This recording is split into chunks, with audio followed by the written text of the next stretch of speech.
Hello प्यारे बच्चों, कैसे हैं आप लोग। मैं हूं राजेश खन्ना और आप लोगों के लिए लेके आया हूं 25 क्वेश्चन वाला क्लास।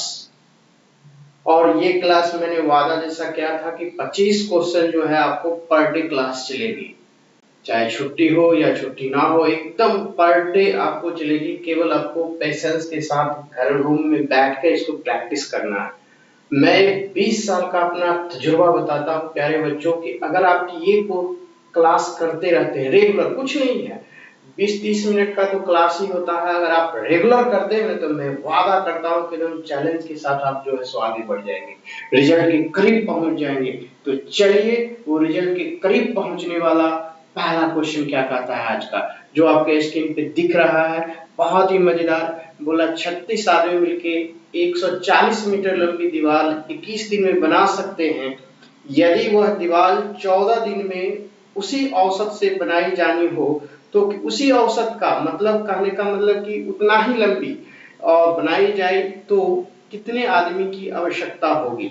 तो पहले कहा 36 आदमी मिलके, यहां से तो 36 आदमी मिलेगा और कितनी मीटर दीवार बोला 140 मीटर। तो जब भी लंबाई 140 मीटर, लंबाई चौड़ाई ऊंचाई एरिया कैपिटल ये सब नीचे लिखाता है। और बोला 21 दिन में बना सकता है, ये 21 दिन में बना सकता है, राइट। अब प्रश्न में बोला कि यदि वह दीवार 14 दिन में बनानी हो, दीवार को कितने दिन में बनानी हो, 14 दिन में, दीवार को 14 दिन में बनानी हो तो उसी औसत से मतलब वही 140। तो आपसे बोला प्रश्न में कि कितने आदमियों की आवश्यकता होगी, तो x आदमियों की आवश्यकता होगी। ये से ये कट गया, 14 में 7 गुना 14 होता है, तो 7 से काट देंगे यहाँ पे 3, 7 गुना 14 2 तो बच गया, यह 2 से कट जाएगा 18।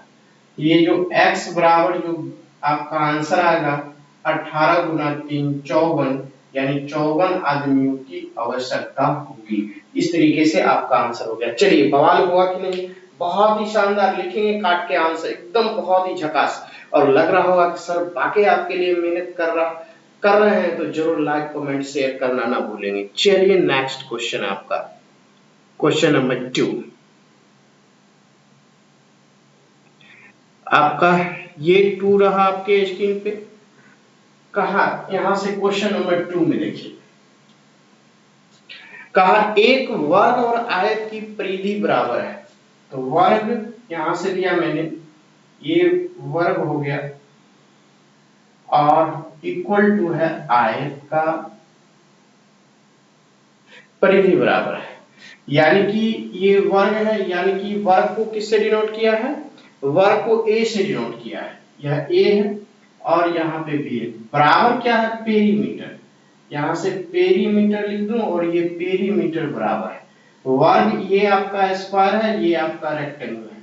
तो वर्ग का पेरीमीटर और रेक्टेंगल यानी आयत का पेरीमीटर दोनों बराबर है, ठीक है। तो प्रश्न में पूछा बराबर है, यदि क्षेत्रफल a और b मीटर वर्ग स्क्वायर हो, यानी कि वर्ग का क्षेत्रफल a हो और रेक्टेंगल का क्षेत्रफल b हो, तो कहा सही कथन क्या होगा। तो याद कर लीजिए प्यारे बच्चों, जब भी पेरीमीटर इक्वल होता है, स्क्वायर का पेरीमीटर और रेक्टेंगल का पेरीमीटर जब आपका इक्वल होगा, तो याद कर लीजिए जो ज्यादा मतलब क्या होता है, सॉलिड होगा। तो सॉलिड आपको क्या दिख रहा है, ये चारों तरफ से सॉलिड आपका स्क्वायर दिख रहा है, तो स्क्वायर का जो एरिया a होगा ग्रेटर देन होगा b से, यही आपका आंसर हो जाएगा। जिस ऑप्शन में होगा टिक लगा लीजिए। हमेशा याद कर लीजिए कि जब वर्ग और आयत की परिधि समान होने पर जो ज्यादा मतलब सॉलिड होता है उसकी आकृति का क्षेत्रफल बड़ा होता है जो चिपटा हुआ है उसके रिस्पेक्ट में। ये तो चिपटा हुआ है बी का, इसलिए इसके रिस्पेक्ट में ए जो है ज्यादा सॉलिड है, इसलिए ए का एरिया यानी स्क्वायर का एरिया बड़ा होगा। याद कर लीजिए कब, जब दोनों के परिधि बराबर होने पे। इसी का उल्टा भी पूछता है कि जब दोनों का एरिया बराबर हो तो पेरीमीटर, तो उसके लिए भी क्वेश्चन आगे है, बता दूंगा। चलिए नेक्स्ट क्वेश्चन पे आ जाइए। नेक्स्ट क्वेश्चन, क्वेश्चन नंबर 3 क्या कहता है, देखिए बहुत ही शानदार क्वेश्चन नंबर 3। यहां से क्वेश्चन नंबर 3 क्या कहा, किसी व्यक्ति ने एक घड़ी जो है 10% की छूट पे खरीदी। यदि वह 20% की छूट पे खरीदता तो उसे 125 रुपए कम मिलती। तो देखिए बहुत ही अच्छा क्वेश्चन है। कहा कि ये 10% कम पे खरीदी, 10% कम पे खरीदी यहां से, यानी कि छूट पे खरीदी, डिस्काउंट हो गया। कहता है कि यदि वे 20% की डिस्काउंट, 10% की मतलब 10% और छूट हो जाती, 10% तो छूट पे खरीदा ही था, कहा कि 20% पे खरीदा होता तो उसे 125 रुपए का क्या होता कि और कम में मिलती। इसका मतलब दोनों आपका सेम रहने पे घट जाता है। ये 10% दोनों सेम रहने पे घटा देंगे तो 20 में से 10 गया 10 और ये 10% बराबर 125। अब आपसे प्रश्न में क्या कि घड़ी का अंकित मूल्य, तो 100% क्या, आप जरा गौर से देखिए 10 से या 100% में कितना से मल्टीप्लाई हुआ, 10 से, तो इसको भी 10 से मल्टीप्लाई करके लिख देंगे यहाँ पे, तो कितना होगा 1250 आपका सुनहरे अक्षरों से आंसर इस तरीके से 1250। तो देखिए प्यारे बच्चों कितनी मजेदार आपका क्वेश्चन बन गया। इसी तरीके से सवाल को बनाते रहना, बहुत ही आपका मजा आने वाला है। तो चलिए हम लोग नेक्स्ट क्वेश्चन पे चलता हूं। नेक्स्ट क्या कहता है, क्वेश्चन नंबर 4 आपके स्क्रीन पे इस तरीके से रहा। क्वेश्चन नंबर 4, चलिए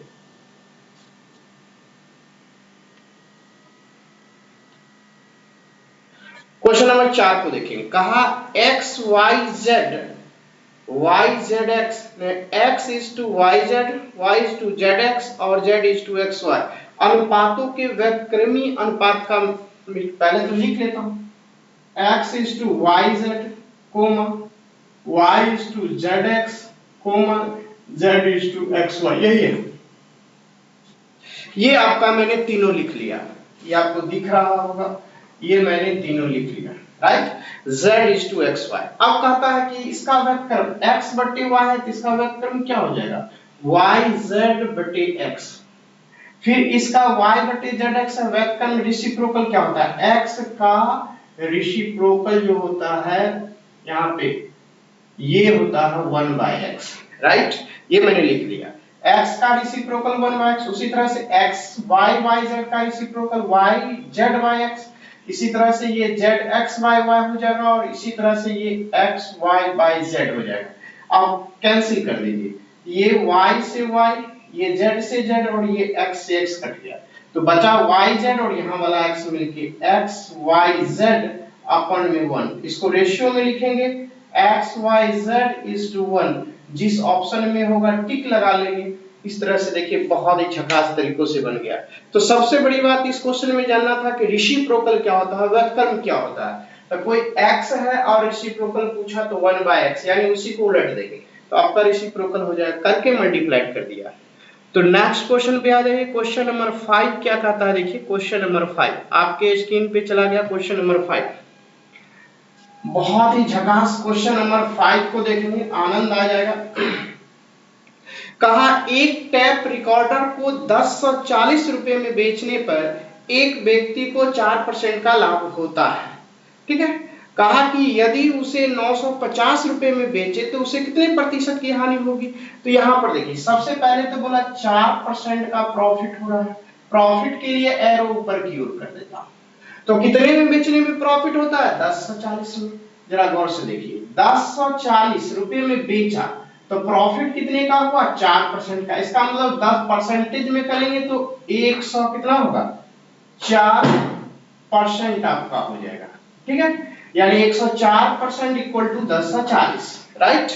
अब चलिए उसने फिर बोला कि अगर उसे 950 में बेचे, यानी कि यह 1040 में बेचा था तो 104% के बराबर, तो 950 में बेचेगा तो कितना, तो 104 बटे यहाँ से 1040 और गुने ये 950, ये से ये कट जाएगा और जीरो से एक जीरो कट जाएगा, यानी परसेंटेज में कितना आ गया 95% हो गया। 95% 100 से कितना कम है, यहाँ से 100 से कम है 5, यानी इसे कम लेस कर लेंगे। कम कितना है 100 में से, 100 में से 95 को घटा लेंगे। इस तरीके से ये 5% आपका आंसर हो गया।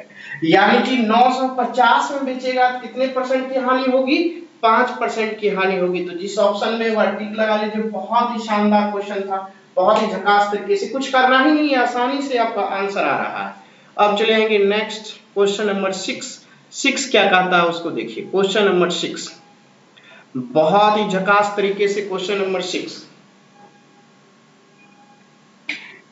चलिए अब नेक्स्ट क्वेश्चन में बोला आपका कि यदि किसी वर्ग की प्रत्येक भुजा को 10% बढ़ाया जाए तो उसके क्षेत्रफल में कितने प्रतिशत की वृद्धि होगी। पहले तो डाटा लिख लेता हूं कि 10% बढ़ाया जाए ना, किसी को इंक्रीज किया जाए, लेकिन किसके, वर्ग के भुजा में, साइड में, यानी ए में। तो एरिया वर्ग का क्या होता है, ये तो स्क्वायर है, स्क्वायर है। तो स्क्वायर का जो एरिया होता है वो आपका स्क्वायर ऑफ साइड होता है, यानी ए स्क्वायर। ए स्क्वायर मतलब 2 डायमेंशन, जहां 2 डायमेंशन है वहां पे ए बी फार्मूला लगा दीजिए। कौन सा फार्मूला, ए बी फार्मूला। यहां से फार्मूला, ए बी फार्मूला क्या कहता है, अगर आप जहां भी स्क्वायर के 2 डायमेंशन केस हो वहां पे ए बी फार्मूला क्या हो जाएगा, 10%। ये 10 प्लस 10 और माइनस 10, चूंकि वृद्धि की बात कर रहा है, प्लस बाय 100, इस तरीके से ये कट जाएगा, इक्वल टू आ गया 21% आपका आंसर। तो देखिए कि जब भी अगर किसी प्रत्येक भुजा को 10% बढ़ाया जाए साइड में, एरिया ए स्क्वायर होता है, तो ये भी फॉर्मूला लगा देंगे, 10 प्लस 10 इंटू 10/100, ये 21% की क्या हो जाएगी, वृद्धि हो जाएगी। तो चलिए हम लोग नेक्स्ट क्वेश्चन पे चलता हूं। Question number 7। क्वेश्चन नंबर 7 क्या कहता है उसको देखेंगे। बहुत ही शानदार क्वेश्चन नंबर 7 भी है आपका। चलिए, कहा प्रत्येक रविवार को जिम 3 मील जॉगिंग करता है, राइट, रविवार को करता है, संडे को, और संडे के बाद होता है मंडे, उसके बाद ट्यूसडे, वेडनेसडे, थर्सडे, फ्राइडे और सैटरडे। ठीक है, संडे से स्टार्ट होगा। अब यहां से देखिए सैटरडे, अब यहाँ पे क्या हो गया कि प्रत्येक रविवार को जिम 3 मील चलता है, तो रविवार को यहाँ पे 3 चलेगा। ठीक है, उसके बाद उसने बोला सप्ताह के शेष दिनों में वह प्रत्येक पिछले दिन की अपेक्षा 1 मील अधिक चलता है। तो ये मंडे को चलेगा 4, ट्यूसडे को चलेगा 5, वेडनेसडे को 6, थर्सडे को 7 और फ्राइडे को 8, सैटरडे को 9 चलेगा, राइट। अब सबका सम कितना हो गया, योगफल कितना होगा, जोड़िए यहां से देखिए, 3 और 4 यानी 3 4 7 5 12 6 18 7 25 और 8 33 और 33 और 9 42, मतलब एक सप्ताह वो चलेगा संडे से लेके सैटरडे तक, तो ये 42 मील चलेगा। कितना मील चलेगा, 42 मील चलेगा। लेकिन उसने कहा कि ऐसा ऐसा 2 सप्ताह चलता है, तो यहां से रिक्वायर्ड जो है, यहां से रिक्वायर्ड डिस्टेंस कितना हो जाएगा, 2 इंटू 2 सप्ताह, यानी कि 42, तो कितना हो जाएगा 84 मील जो है चलेगा फाइनली। तो इस तरीके से 2 सप्ताह का निकल गया, 84 मील चलेगा। तो जिस ऑप्शन में है उसको टिक लगा लीजिए, बहुत ही शानदार तरीके से बन गया। नेक्स्ट क्वेश्चन में आ जाइए। क्वेश्चन नंबर नेक्स्ट 8 आपके स्क्रीन पे दिख रहा होगा, इस तरीके से अलजेब्रा का क्वेश्चन है। बहुत ही शानदार तरीके से अलजेब्रा का क्वेश्चन, देखिए कितना झकास।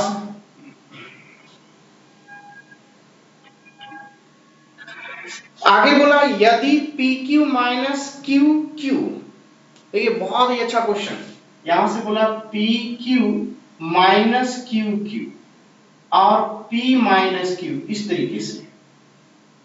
और आगे प्रश्न में बोला P प्लस Q का होल स्क्वायर, उसके बाद प्लस ने माइनस XPQ, और इस तरीके से। और आपसे प्रश्न में बोला find the value of x, ये जो x इसमें शामिल है इसका वैल्यू क्या है, यही प्रश्न में पूछा। कुछ नहीं करना है प्यारे बच्चों, बहुत ही शानदार तरीके से सवाल बनता है। जब आप इसको ब्रेक करेंगे तो देखिए ब्रेक करने से क्या होता है, इसका फॉर्मूला होता है p minus Q into P का स्क्वायर क्यू का स्क्वायर प्लस पी क्यू होता है, राइट। तो ये से ये तो इस तरफ कैंसिल हो जाएगा, राइट। अब इसको यहाँ पे लिखेंगे P square Q square P Q, देखिए उसके बाद यहाँ से ब्रेक करेंगे P square Q square 2pq minus xpq, this से दिस ये भी कैंसिल हो जाएगा, 2pq इधर आ जाएगा तो pq है तो माइनस में pq हो गया, तो ये माइनस xpq और ये pq कट गया तो x बराबर कितना हो गया 1।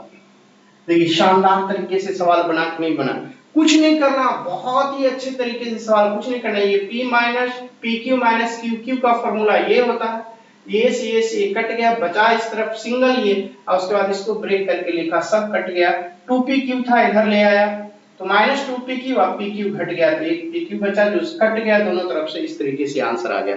तो चलिए बहुत ही आनंद आया। क्वेश्चन नंबर नेक्स्ट की ओर चलता हूं, क्वेश्चन नंबर 9 आपके स्क्रीन पर, ये भी शानदार क्वेश्चन है, जब आप इसे बनाएंगे तो लगेगा देखिएगा कितनी बेहतरीन क्वेश्चन है, बहुत ही झकास क्वेश्चन। आनंद आ रहा होगा तो कमेंट करके बताइएगा कि सर बेहतरीन लग रहा है, जरूर कमेंट कीजिएगा। आप लोग कमेंट करने में एकदम कंजूसी करते हैं, अरे 1 सेकंड तो आपको लगेगा एक वर्ड लिखने का, यस नो अच्छा लग रहा है सर, एकदम खटाखट लिखिए, कमेंट करिए। चलिए बोला सरलीकरण करने पे 1 माइनस, यहाँ से देखिएगा कहा 1 minus 1 upon 1 plus root 2, right, और प्लस यहाँ पे 1 माइनस रूट 2 इस तरीके से, और बोला इसका हल निकाल दीजिए। देखिए कितना बेहतरीन क्वेश्चन निकल जाएगा खड़ाक से। आपको मैंने बताया था कभी कि 1 रूट ए प्लस रूट बी हो, तो मैंने कहा था कि इसको साइन को आप चेंज करके ऊपर लिख दीजिए, कब, जब a ग्रेटर देन b हुआ, दोनों के वर्गों का अंतर लिख दीजिए, बस ये बता चुका हूं आपको। तो इस कुटबंधन के सहारे देखिए मैं इसको कैसे गर्दा उड़ा देता हूं, अगर ये लिखा हुआ इसको 1 प्लस रूट 2 लिखा हुआ तो आप इसको रूट 2 प्लस 1 समझिए, ये ऊपर चला जाएगा तो रूट 2 माइनस 1, और दोनों के वर्गों का अंतर क्या हो जाएगा, रूट 2 माइनस 1 1, और यहां से क्या हो जाएगा, इसका साइन बदल दीजिए तो 1 प्लस रूट 2, दोनों के वर्गों का अंतर क्या हो जाएगा, माइनस में 1, 1 माइनस 2, 1 का वर्ग करेंगे 1 और रूट 2 का वर्ग 2, 2 में से 1 जाएगा तो माइनस 1, ये हो गया। अब ब्रेक कर दीजिए यहाँ से रूट 2 माइनस 1, ये प्लस 1 हो जाएगा, ये माइनस 1 ये माइनस रूट 2, दिस से दिस कैंसिल, तो क्या होगा 1 माइनस 2 रूट 2, फाइनली आंसर हो गया। तो देखिए कितना झकास तरीके से बन जाता, कहीं कोई दिक्कत नहीं है, बस चुटकियों में सवाल बन रहा है। नेक्स्ट क्वेश्चन की ओर चलता हूं, नेक्स्ट क्या कहता है शो देखिए, क्वेश्चन नंबर 10 आपके स्क्रीन पे इस तरीके से रहा, क्वेश्चन नंबर 10। अब आज आपको प्रॉपर मिल रही है, पिक्चर क्वालिटी भी अच्छी आपको धीरे धीरे एकदम हो रही है, और आप बस एक बार कमेंट करके बताइए कि सर नहीं बेहतरीन है। कहा एक आयत जिसकी एक भुजा 4 सेंटीमीटर लंबी है और एक 5 सेंटीमीटर व्यास वाले वृत्त में अंकित है, तो बोला आयत का क्षेत्रफल क्या होगा। तो सबसे पहले एक सर्कल ड्रॉ कर लीजिए इस तरीके से, और इस तरीके से सर्कल ड्रॉ हो गया, उसमें बोला कि एक आयत इस तरह से शेपिंग है, यहाँ पे ये आपका आयत है जिसकी एक भुजा 4 सेंटीमीटर, और ये जो व्यास है, याद रखिएगा किसी वृत्त के अंदर, सर्कल के अंदर कोई रेक्टेंगल हो, आयत हो, तो आयत का जो विकर्ण होता है वही सर्कल का व्यास होता है, इसका मतलब विकर्ण ये 5 यही व्यास हो गया। तो ये तो एक समकोण त्रिभुज एक तरफ वाला पार्ट ऐसा बनाया, और समकोण त्रिभुज में 3 4 5 का ट्रिपलेट होता है समकोण त्रिभुज में, तो कर्ण 5 हो गया, एक भुजा 4, तो एक भुजा ये कितना हो गया 3, तो आपका ये 3 को अगर बेस मानिएगा, एक भुजा लंबाई, ये चौड़ाई अगर मानिएगा तो L को क्या मानिएगा लंबाई, यानी कि 4 को लंबाई, तो एरिया क्या होता है, यहाँ से एरिया होता है लंबाई गुनी चौड़ाई, 3 × 4 यानी कि 12 सेंटीमीटर स्क्वायर, निकल गया, कुछ नहीं था, बहुत ही इजी था।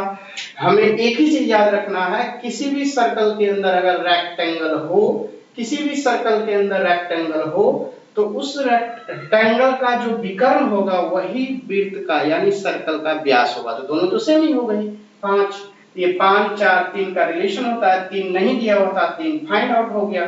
फाइंड आउट होने के बाद वो चौड़ाई हो गई, लंबाई तो 4 था ही, लंबाई में चौड़ाई, एरिया ऑफ रेक्टेंगल निकल गया, area 12 centimetre square. Next question की ओर चलते हैं, क्वेश्चन नंबर 11। देखिए 11 क्या कहता है, बहुत ही शानदार क्वेश्चन है 11। कहा एबीसीडी चक्रीय समलंब है। तो इसको भी देखता हूं कहता क्या है। सबसे पहले हम लोग चक्रीय समलंब है, ट्रेपीजियम है, और मैं निकालता हूं यहां से एक, पहले सर्कल ड्रॉ कर लीजिए। बहुत ही आनंद आ गया, देखिए सर्कल ड्रॉ कर लिया, उसमें बोला एडी पैरेलल बीसी, तो बीसी कहीं बनाया ऐसे, और ये एडी बनाया, ये एडी और ये बीडी, बीसी हो गया। अब उसने कहा कि एडी जो है वो पैरेलल बीसी है, तो मतलब ये दोनों समांतर होगी, ठीक है, जिसमें कोण A = 105 डिग्री दिया हुआ है, ठीक है। अब चक्रीय चतुर्भुज में कंडीशन होता है, चक्रीय चतुर्भुज का क्या कंडीशन होता है, चक्रीय चतुर्भुज में कंडीशन होता है कि चतुर्भुज के आमने सामने की भुजाओं का योग जो होता है, चतुर्भुज के आमने सामने के भुजाओं का योग जो होता है वो आपका 180 डिग्री होता है।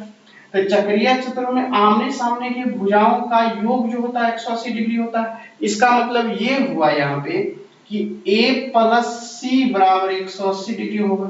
तो a का मान 105 है, जिसके कारण c बराबर क्या हो जाएगा 180, अब में से 105 घट जाएगा, यानी कितना हो जाएगा 75 डिग्री, ये निकल गया 75 डिग्री। चक्रीय चतुर्भुज में आमने सामने की भुजाओं का योग 180 डिग्री, तो ये 105, तो ये 75 डिग्री। और दूसरा जो कंडीशन होता है, एक खुटबंधन तो ये था, इसके सहारे सवाल बना लिए। दूसरा खुटबंधन कहता है कोई भी अगर पैरेलल रेखा हो इस तरीके से और एक ट्रांसवर्स लाइन तिर्यक रेखा काटती है, तो एक ही ओर के अंतः कोणों का योग 180 होता है, मतलब यहाँ पर और यहाँ पर कोणों का योग जो होगा वो 180 होगा। उसी तरह से ये 105 दिया हुआ है, यहाँ दोनों मिलके 180, क्योंकि ये बीसी पैरेलल आपका एडी दिया हुआ है, 105 है, तो ये भी 75 डिग्री हो गया। तो देखिए मेरा बी भी निकल गया आपका कितना 75 डिग्री। फिर यहां से देखेंगे, जब ये 75 डिग्री निकल गया तो आमने सामने के कोणों का योग चक्रीय चतुर्भुज में क्या होता है 180 डिग्री, तो ये 75 है, तो ये कितना हो जाएगा 105 डिग्री। तो इस तरह से आपका डी भी निकल गया 105 डिग्री। तो आप देखिए यहां से ए दिया हुआ था, बी सी डी निकालना था, तो बी का वैल्यू 75, सी का वैल्यू 75, डी का वैल्यू 105। कौन सा ऑप्शन में है, ऑप्शन नंबर ए में, तो ए इज द राइट आंसर होगा। तो दो रूल इसमें लगा, एक रूल लगा इसमें कि चक्रीय चतुर्भुज में आमने सामने के कोणों का योग कितना 180 डिग्री। दूसरा रूल लगा कि कोई भी टू पैरेलल लाइंस को एक ट्रांसवर्स लाइन काटती है, इंटरसेक्ट करती है, एक ही ओर के अंतर कोणों का योग जो 180 होता है। उसी तरह से ये 105 दिया हुआ था, तो एक ये पैरेलल रेखा है, एक ही ओर के अंतर कोण है, इंटरनल एंगल्स का सम जो होगा 180 डिग्री होगा, तो 105 डिग्री, तो ये हो जाएगा 75 डिग्री। इस तरीके से आंसर। तो चलिए हम लोग नेक्स्ट क्वेश्चन पे चलता हूं। नेक्स्ट क्या कहता है, बहुत ही शानदार।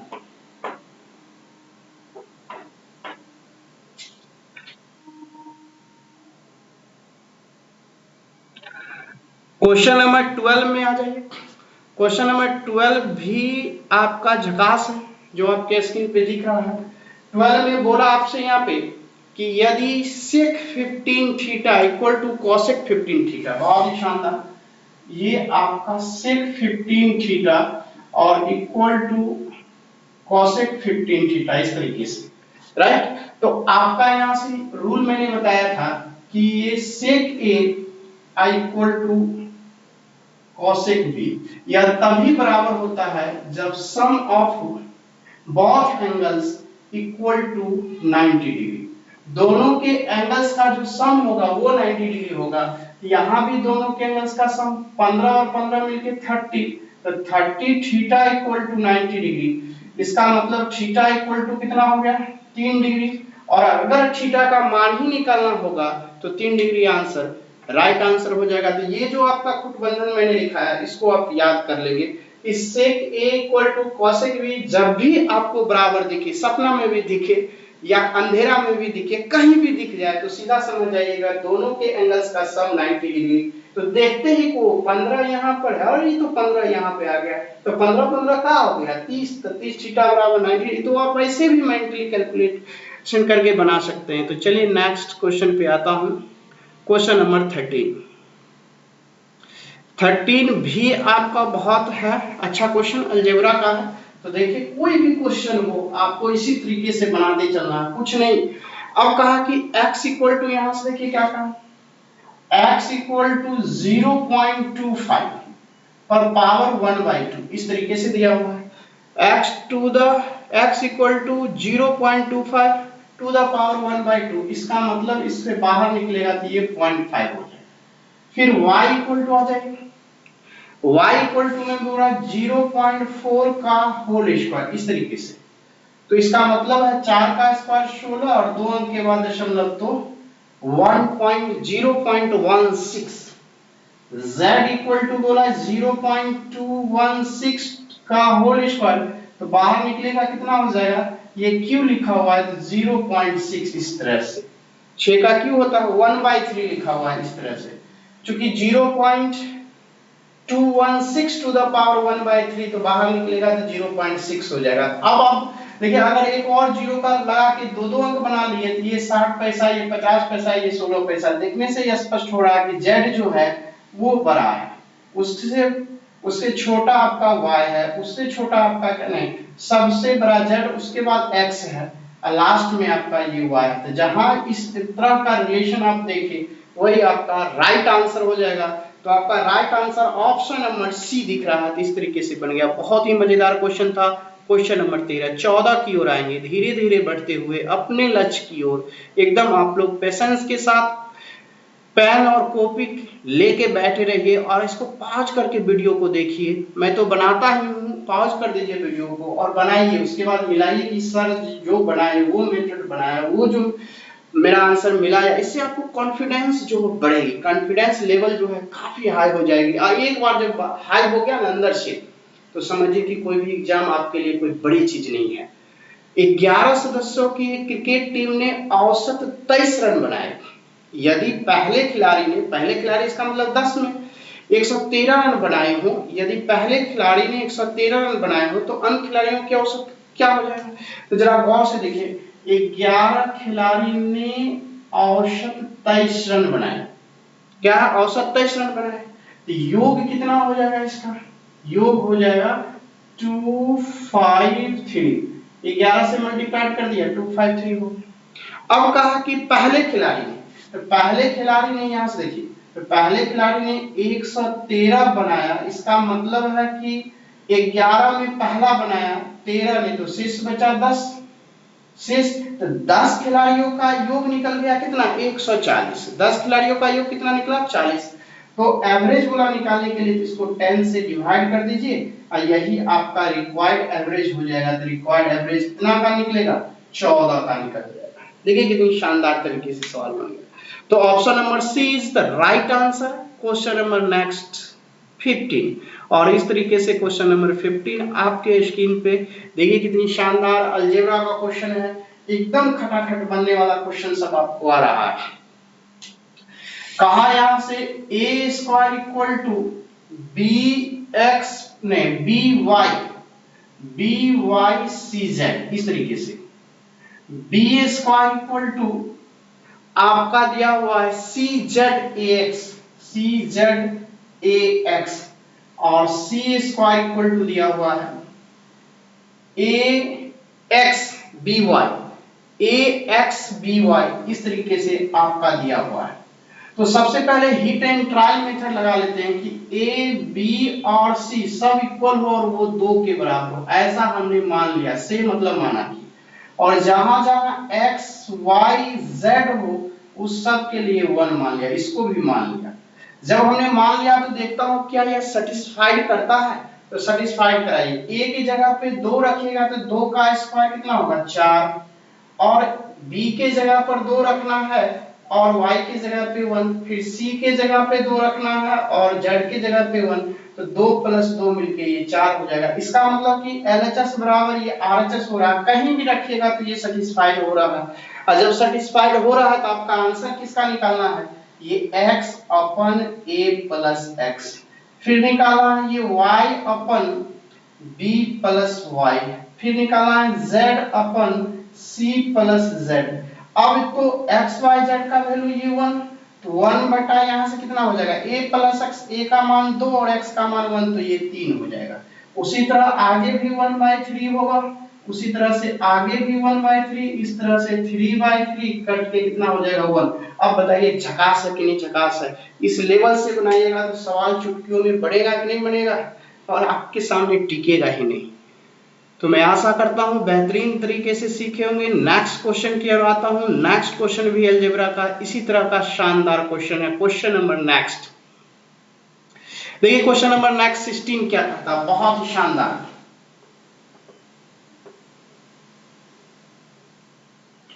क्वेश्चन नंबर नेक्स्ट बोला कि x² + y² 20 का सम जो है 29 है। कोई प्रॉब्लम नहीं है, यहां से x² + y² = 29 है, इस तरीके से। और आगे भी दिया हुआ है कि x × y = 10 दिया हुआ है, राइट। तो आपसे पूछा यहाँ प्रश्न में कि बता दीजिए कि x + y अपन x - y क्या होगा, राइट। तो अब यहां से हीट एंड ट्रायल मेथड लगाता हूं। हीट एंड ट्रायल मेथड, यदि मैं x = 5 ले लूं और y = 2 ले लूं, 5 × 2 मिलके 10 तो सेटिस्फाइड कर गया।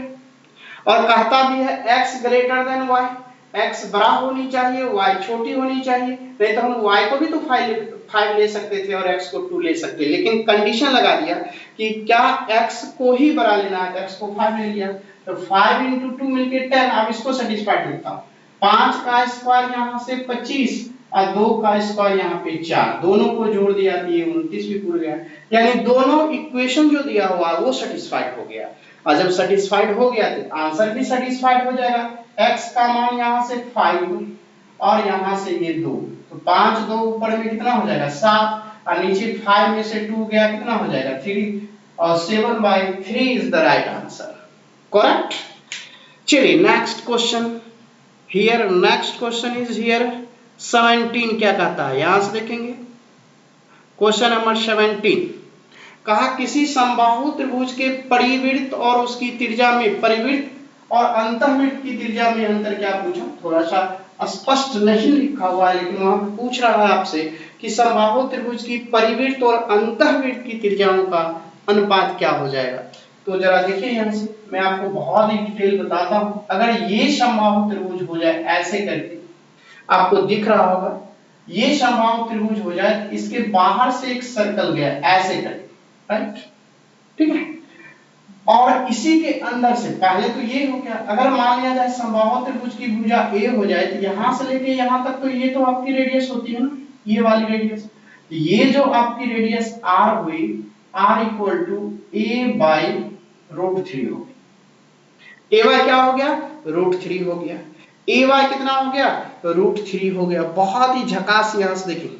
लेकिन जब यही समबाहु त्रिभुज हो, मैं फिगर दूसरा लेता हूं, लेकिन समबाहु त्रिभुज यही हो और इसकी भुजा ए हो, इसके अंदर आपका एक सर्कल हो जाए, आप उसकी इसको कैपिटल R मान लेता हूं, बाहर से है, और ये वाले को स्मॉल r, ये r = a/ और इसी का आधा हो जाता है। तो बोला दोनों का अनुपात क्या हो जाएगा, कैपिटल R यानी परिवृत्त की त्रिज्या और अंतःवृत्त की त्रिज्या a/√3 is to a/2√3, ये कैंसिल हो गया और ये 2 इधर आ जाएगा ऐसे करके, और ये 1 ऐसे आ जाएगा। 2:1 इज द राइट आंसर, और इस तरीके से सवाल झकास बन गया।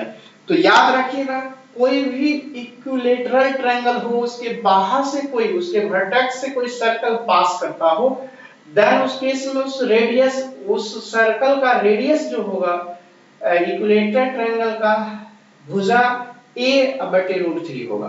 वही इक्विलेटरल ट्रायंगल उसके अंदर अगर सर्कल होगी, उसकी रेडियस जो होगी वह भुजा ए और बाई 2√3 होगी। तो इस तरह से रेशियो निकल गया। देखिए हम मजा आ गया। नेक्स्ट क्वेश्चन पे आता हूँ। क्वेश्चन नंबर नेक्स्ट 18 क्या कहता है उसको देखिए, बहुत ही शानदार क्वेश्चन नंबर 18। क्वेश्चन नंबर 18 आपके स्क्रीन पे दिख रहा होगा कि ए बी किसी वृत्त का क्या है, व्यास है, जिसका केंद्र O है और वृत्त की जीवा CD है। यदि BOC 120 डिग्री तो ADC का मान। इसको तो कुछ करना ही नहीं है, फिगर ड्रॉ करते करते आपका आंसर हो जाए। पहले रोटोमैक का प्रचार आता था आज से 15 साल पहले, 20 साल पहले, कि लिखते लिखते लब हो जाए। ठीक है, उसी तरह से यहाँ भी ज्योमेट्री के बारे में भी कहा गया है कि ड्रॉ करते करते फिगर आ जाता है, मतलब आंसर आ जाता है। इसको फिगर ड्रॉ कीजिएगा इस तरीके से तो आपको क्या होगा कि आपका आंसर आ जाएगा। कैसे आंसर आता है देखिए, कहा ये भी किसी वृत्त का व्यास है। तो अगर मैं व्यास बना लूं इस तरीके से, यहां से यह व्यास हो गया, देखिए वो उसकी ये हो गई। फिर कहा CD जीवा है, एक जीवा ऐसे बना लिया CD, ये D हो गया और ये C हो गया। फिर कहता है यदि BOC यानी कि BOC इस तरीके से और ये टोटल का टोटल 120 डिग्री हो तो स्वाभाविक है कि इधर 60 डिग्री बनेगा। किसी भी स्ट्रेट लाइन पे 180 डिग्री का बनता है, एक तरफ 120 तो एक तरफ कितना बनेगा 60 का। फिर कहा ADC क्या होगा, AD तो ऐसे करके ADC ऐसे करके और ये ADC, ये वाली कोण आपसे पूछा। तो आपका एक खुटबंधन याद करना है, मैं बता देता हूं। देखिएगा कितना प्यारा सा खुटबंधन है। कोई भी जीवा हो इस तरीके से और यहाँ पे जीवा ये बनाया केंद्र पे कोण, और वही जीवा द्वारा अगर उसी ओर परिधि पर बना कोण, अगर ये थीटा है तो यहाँ पे 2 थीटा बनता है। अगर केंद्र पे 2 थीटा होता है तो उसके परिधि पे सरकमफ्रेंस पे हाफ बनता है केंद्र का। तो यहाँ पे ये 60 डिग्री है तो यहाँ पे कितना बनेगा प्यारे बच्चों, हाफ बढ़ेगा 30 डिग्री। क्योंकि यही एक AC जीवा द्वारा केंद्र पे बना 60 डिग्री, तो यही AC जीवा द्वारा परिधि पर बनेगा हाफ 30 डिग्री। तो आपसे जो प्रश्न पूछा कि ADC इक्वल टू कितना होगा 30 डिग्री, और मैंने कहा भी था कि फिगर ड्रॉ करते करते आंसर आ जाएगा। तो यही ज्योमेट्री की कमाल होती है। जब आप इस लेवल से पढ़ेंगे ना तो आपको क्वेश्चन जो है वाकई एकदम क्वेश्चन छूटेगा ही नहीं। इसको वीडियो देखना ना भूले, और अच्छा लगता होगा कि सर मेहनत मेरे लिए कर रहे हैं तो कमेंट जरूर करेंगे और शेयर साथ में जरूर करेंगे, सब्सक्राइब करेंगे। चलिए, कहा एक सीधा पेड़ तूफान की वजह से टूट जाता है। ये भी देखिए कितना शानदार है। इसमें भी कहा जाता है कि फिगर ड्रॉ करते करते आपकी आंसर हो जाएगी। लग रहा होगा 10-15 लाइन में क्वेश्चन लिखा हुआ, मोटी क्वेश्चन है, इतनी लंबी क्वेश्चन है, पढ़ते पढ़ते ही हम लोग का समय बर्बाद हो जाएगा। तो ऐसा कुछ नहीं है, आपको एकदम मजा आ जाने वाला है, कहीं से कोई दिक्कतें नहीं होगी, आराम से सवाल आपका बन जाएगा। कहा एक सीधा पेड़ तूफान की वजह से टूट जाता है। तो सीधा पेड़ जब तूफान से टूट जाता है तो यहां से देखिए यह एक पेड़ है और ये आपका हॉरिजॉन्टल प्लेन है, अर्थ जहां पे हम लोग खड़े हैं।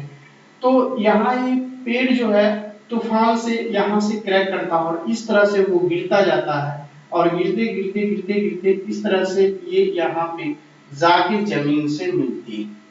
ये ऊपर वाली इसका जो यहाँ पे जो है ये जाके जमीन पे टूटते टूटते जाके गिर गई, और जब वहां पे गिरी तो वो जमीन के साथ वो 30 डिग्री का एंगल बनाती है, राइट। फिर कहता है बनाते हुए भूमि को स्पर्श करती है, टच की यहाँ पे।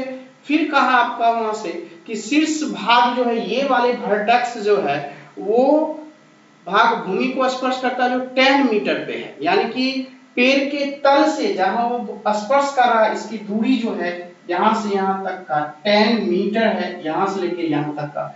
तब आपसे प्रश्न पूछा कि पेड़ की कुल ऊंचाई क्या है। तो एक तो मैं बता देता हूं कि आपको इस तरह से ये संयोग से 30 डिग्री आ जाए और यहाँ पर कोई भी दूरी d हो जाए, यहाँ पे कोई भी दूरी d हो जाए, याद रखिएगा यहाँ पे कोई भी दूरी d हो जाए तो आंसर जो ये पूरा हाइट का होता है यहाँ से लेके ये जो h होता है ये h हाइट, तो सीधा सीधा आंसर में लगाइएगा ये जो हाइट h जो होता है यहाँ से ये h जो होता है ये दूरी जितनी दी होगी उसमें आप √3 लगा देंगे, वही आंसर हो जाएगा। देखते ही टिक लगा देना। ये तो तरीका हमने बताया कि देखते ही टिक लगा दीजिए। यहाँ पे कितना दिया हुआ है 10, तो 10 दिया हुआ है तो इसका आंसर हाइट का कितना हो जाएगा 10√3 इज द राइट आंसर।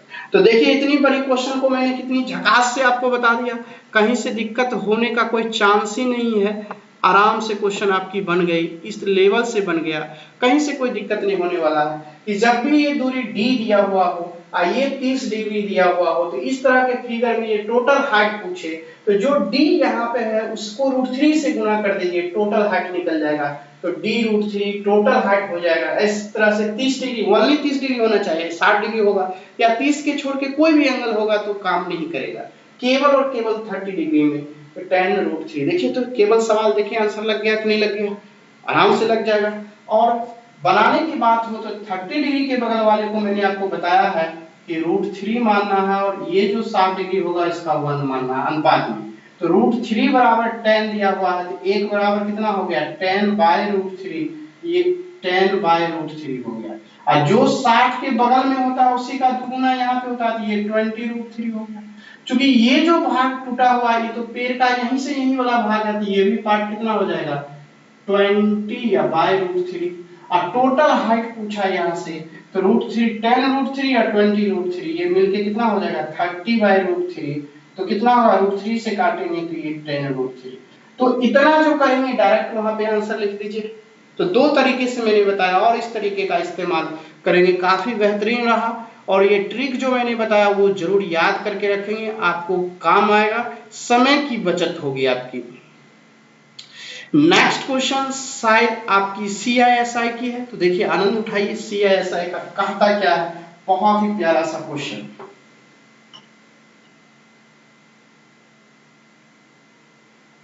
कहा आपका किसी राशि पे 10% वार्षिक दर से 2 वर्ष का चक्रवृद्धि ब्याज 525 रुपया है। बोला उसी राशि पे दुगुने समय के लिए वार्षिक दर पे प्रतिशत आदि होने पे कथा साधारण ब्याज कितना होगा। बहुत ही शानदार क्वेश्चन। देखिए यहाँ पे 10% है और ये 2 वर्ष है, तो CI जो होता है वो क्या होता है याद रखिएगा, जब भी रेट 10 हो और यहाँ पे 2 हो तो CI जो होता है आप रेट का स्क्वायर कर दीजिए, ठीक है, रेट का स्क्वायर कर दीजिए और यहाँ पे 2r लिख दीजिए। और रेट का स्क्वायर कीजिएगा तो 2 अंकों के बाद, ठीक है, 2 अंकों के बाद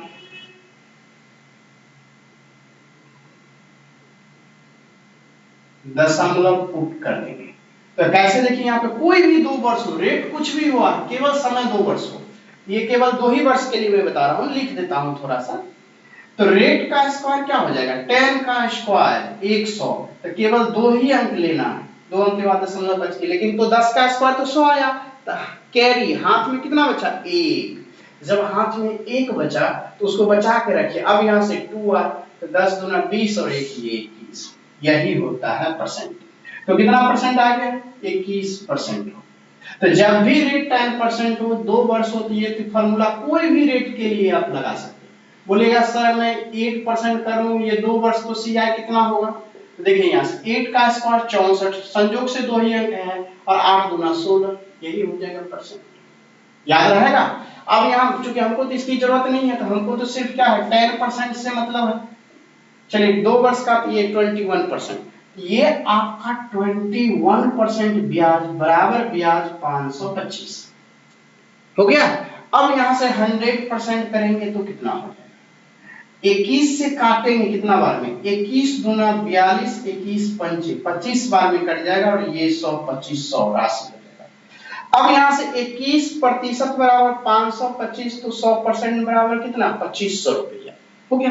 अब कहा कि उसी राशि पे 2500 ही राशि पे रेट आपका क्या हो जाए दुगुना समय के लिए, दुगुना मतलब पहले 2 वर्ष था तो अब 4 वर्ष के लिए रेट कितना हो जाए, तो बोला आधी हो जाए। रेट 10% है तो अब ये 5% हो गया। ब्याज क्या होता है साधारण ब्याज तो दोनों को गुना कर दिया जाता है, तो ये 5 चौका 20% हो गया। तो 20% हो गया, तो अब ये 20% हो गया, इसका 20% का मतलब 1/5 फ्रैक्शन में कर देंगे, 20 पंचे 100, अब 5 से करेंगे तो ये कितना हो जाएगा 500। यही तो आपका एसआई निकल गया, 500 रुपया एसआई हो गया। कुछ है ही नहीं, बहुत ही झकास सिंपल सा क्वेश्चन है आपका। सबसे पहले ये तो मैंने बताया 21% बराबर 525, 100% बराबर 2500। कहा समय को दुगुना कर दीजिए, 2 था तो 4 हो गया, अपना रेट आधा कर दीजिए, 5 चौका 20, 20% ऐसा हो गया, फ्रैक्शन की 1/5, किसका मूलधन का 1/5, 500। इसका मतलब यही तो ऐसा ही बोला निकालने के लिए, 500 रुपया। जिस ऑप्शन में हो टिक लगा लीजिए। नेक्स्ट क्वेश्चन की ओर चलेंगे। नेक्स्ट क्वेश्चन क्या कहता है, काफी शानदार। नेक्स्ट क्वेश्चन इस तरीके से आपका देखेंगे, क्वेश्चन नंबर आपकी 21। नेक्स्ट क्वेश्चन बहुत ही बेहतरीन है, जो आपके स्क्रीन पे दिख रहा होगा, बहुत ही मजा आने वाला है। कहा यहाँ से tan थीटा, बहुत ही प्यारा सा क्वेश्चन बोला, tan थीटा इक्वल टू आपका दिया हुआ है tan 30 degree into tan 60 degree. देखिए कंसेप्ट को पकड़िए कि सवाल, देखिए सवाल बनाना आजकल तो देख रहे हैं कि बहुत सारे लोग सवाल बना देते हैं। सवाल बनाने से क्या होता है, आपको मैं बहुत इजी तरीके से बता दूं, एक एक करके आपको दिमाग में अगर भूल से भी या एक एक स्टेप वाला अगर सेट कर जाएगा ना, दिमाग बहुत चंचल होता है, वो एकदम देखते हुए एकदम सोचते रहता। आप दिल्ली कभी गए नहीं, सपोज कीजिए दिल्ली में कोई ऐसा जगह नहीं गए, दिल्ली तो गए लेकिन कोई ऐसा जगह गए नहीं, फिर भी आपका माइंड वहां का सर्च कर रहा है कि वहां ऐसे होगा। कभी आप अमेरिका गए कि नहीं, ब्रिटेन कभी गए नहीं, माइंड दौड़ते रहता है चारों। तो इसी तरह उस तरीके को नहीं पढ़ना है जो आपको डिस्टर्ब करे, रिजल्ट लाने में परेशानी हो, तो वो तरीका अपने जो रिजल्ट दिला सके। तो मैंने आपको कहा कि 10 इंटू 10, 2 10 प्रोडक्ट में हो। यहाँ से मैंने इसके लिए फॉर्मूला दे चुका है, आप जाके प्लेलिस्ट में, मेरे प्लेलिस्ट में जाके देखेंगे, इससे रिलेटेड वीडियो बना हुआ है। जब भी 2 10 दिया हुआ हो और गुना में दिया हुआ हो इस तरीके से, और दोनों के एंगल का सम यानी a प्लस b क्या हो, 90 डिग्री दिया हुआ, वो ऑलवेज 1 के बराबर होता है, राइट। यहाँ भी 10 और 10 प्रोडक्ट में है, 1 60 30 90 आ रहा है एंगल का सम, इसका मतलब ये 1 हो गया। 1 जब हो गया तो tan थीटा बराबर कितना हो गया, 45 डिग्री। और यही तो पूछा थीटा का मान, कहा कि 2 थीटा का मान कितना होगा, तो इसलिए 2 थीटा बराबर हो जाएगा 45 इंटू 2 दैट इज 90 डिग्री। इस तरीके से सुनहरे अक्षरों से आ गया। तो इस तरीके से अगर आप बनाते हैं तो वाकई में आशा करता हूं कि आप बेहतरीन तरीके से क्वेश्चन को सीखेंगे, बहुत ही मजा आ जाएगा, एक भी क्वेश्चन नहीं छूटेगा। तो चलिए हम लोग आज के क्लास में यहीं तक। अच्छा लगा होगा तो जरूर लाइक कमेंट शेयर करना ना भूलेंगे। फिर हम लोग अगली वीडियो में मिलते हैं। Thank you, bye bye.